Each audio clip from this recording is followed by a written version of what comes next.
Sokan lesznek elsőkből utolsók, és utolsókból elsők.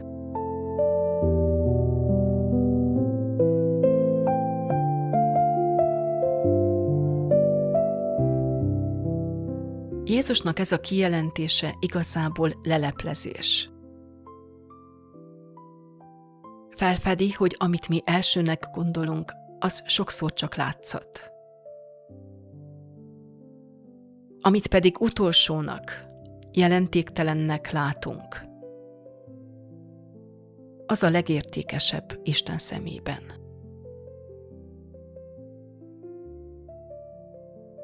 Vajon te hogyan nézel magadra és másokra?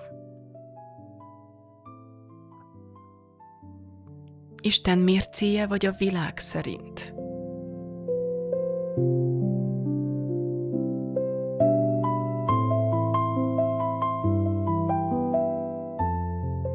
A te szemedben ki számít elsőnek?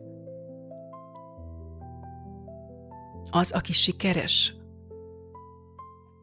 Aki karriert épített? Akinek nagy vagyona van? Akit mindenki felmagasztal?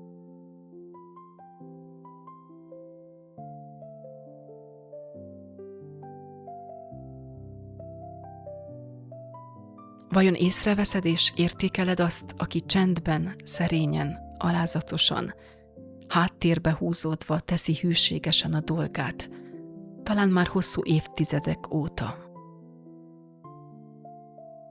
Aki nem magát akarja előre tolni, hanem Istent szeretné felmagasztalni.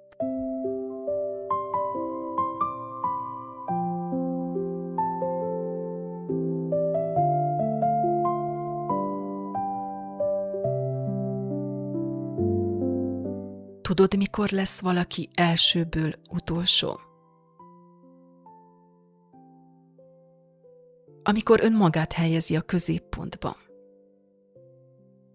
A teljesítményeire épít. Sokkal fontosabb számára a látszat, mint az igazság.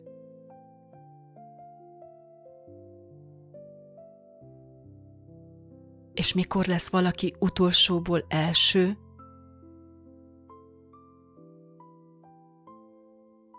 Amikor nem a maga dicsőségét keresi, hanem az Istenét. Csendben, hűségesen kitart mellette. Nem magában bízik, hanem az Úrban.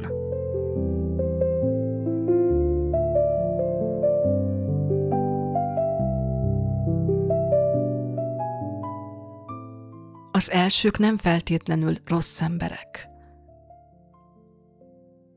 Sokszor éppen azok, akik sok mindent tesznek az Úrért. Akik láthatóan előrébb vannak a többiekhez képest. De mégis veszélyben vannak, mert észrevétlenül elcsúsztak.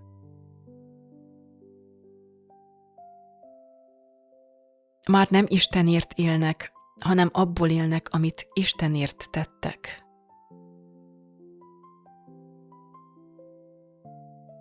Ma megvizsgálhatod, vajon ez nem igaz-e rád is? Kiért teszed azt, amit teszel nap mint nap? Istenért vagy magadért?